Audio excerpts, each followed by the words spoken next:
Hello, this is Professor Steve Latender with Green Mountain College for the course 5040, Energy of the Environment. So in this brief tutorial, I just wanted to go over with you some of the basic concepts that you'll be working on for the energy math problem set number 2 here in week number 2. So let's go ahead and get started. So first off, with many types of information and data, it's important to understand how things change over time, in particular with energy usage. So we've got two concepts here to review. The first is an ordinary growth rate, and that is how does a value change from point A to point B, and we reflect that as a percentage, ordinary growth. And the second concept I'll get to in just a moment is what we call compounded annual growth rates, and I'll define that at that point. So an ordinary growth rate, say for example, in 2010 we used, say, 14 quads of energy as a nation, and today we're consuming 18 quads, and quad stands for quadrillion BTUs. We could use this simple equation here to calculate what the percentage growth was from that point A to point B. Very simple equation here. The percent growth, you take the current value minus the past value, and you divide that by the past value, and that's going to give you a decimal. And to convert that into a percentage, you would of course multiply that 100 by 100. So again, very, very simple concept here, ordinary growth from point A to point B, and we can use this formula to define what that growth rate between periods was. Okay, a little bit more complicated here is a second concept related to growth, and this is the compounded annual growth rate. So if we look at, say, 2005 to 2015, it's a 10-year period. We can calculate, if we have the past value and the current values, we can calculate this compounded annual growth rate, which tells us on average how did the change in this value occur from year to year. So the compounded annual average growth rate tells us on average per year how much did the value increase. And so this formula is a little bit more complicated. You've got your ending value divided by your beginning value, and then you have to raise that to the power of 1 divided by the number of years. In this case, that would be 10 years. So you may have come across this in other courses, this idea of exponential growth. An exponential growth function is any function that grows at a positive rate on an annual basis. And eventually these exponential growth functions will look like this classic hockey stick J-curve, where all of a sudden the value begins to rise very rapidly. So again, we can use this calculation to see on average each year how energy use is increasing or perhaps decreasing, and that helps us to understand the system or what we're looking at more deeply.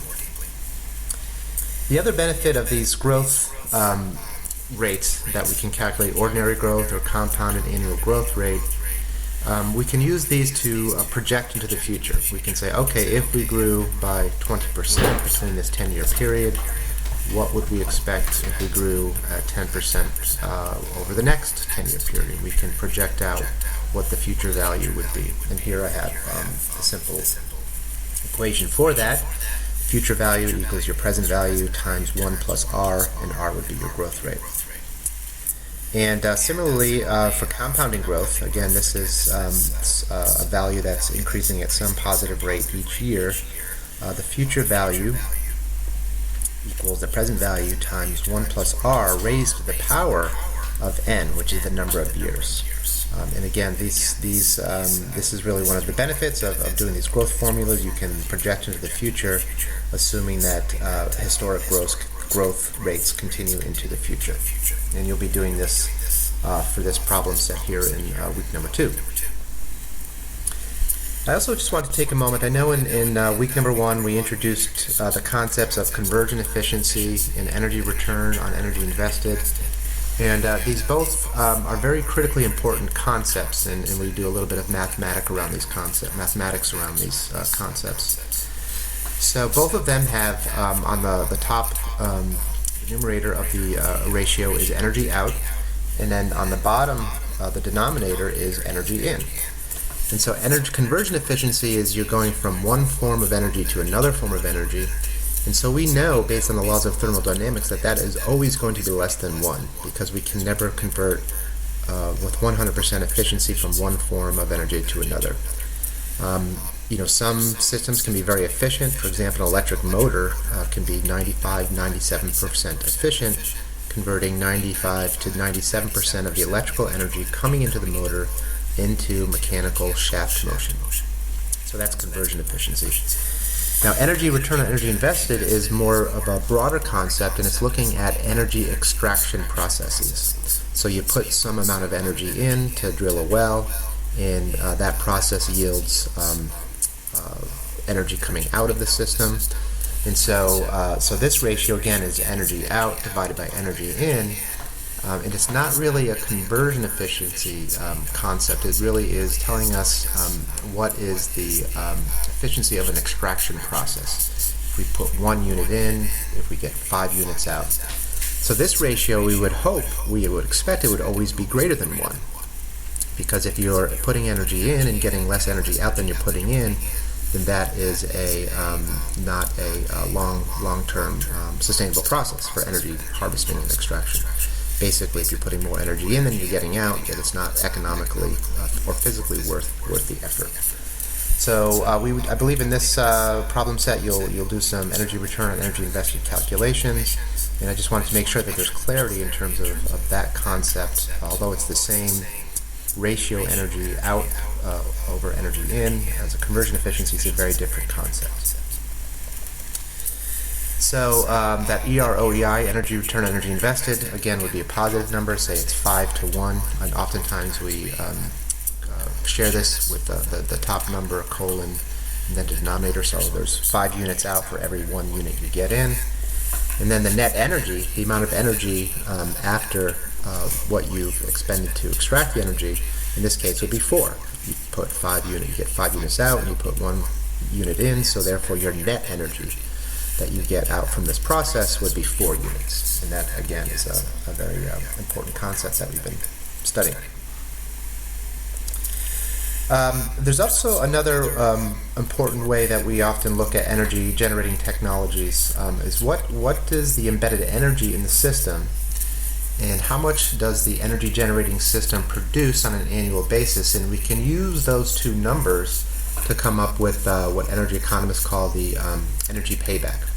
So how many years does it take, for example, a wind turbine to produce energy that would be equal to the amount of energy it took to manufacture the turbines and the tower and deliver the system and install the system on site. So that total embedded energy divided by the annual energy output will give you what we call the energy payback in a number of years. And there's lots of studies out there that have done this for different technologies.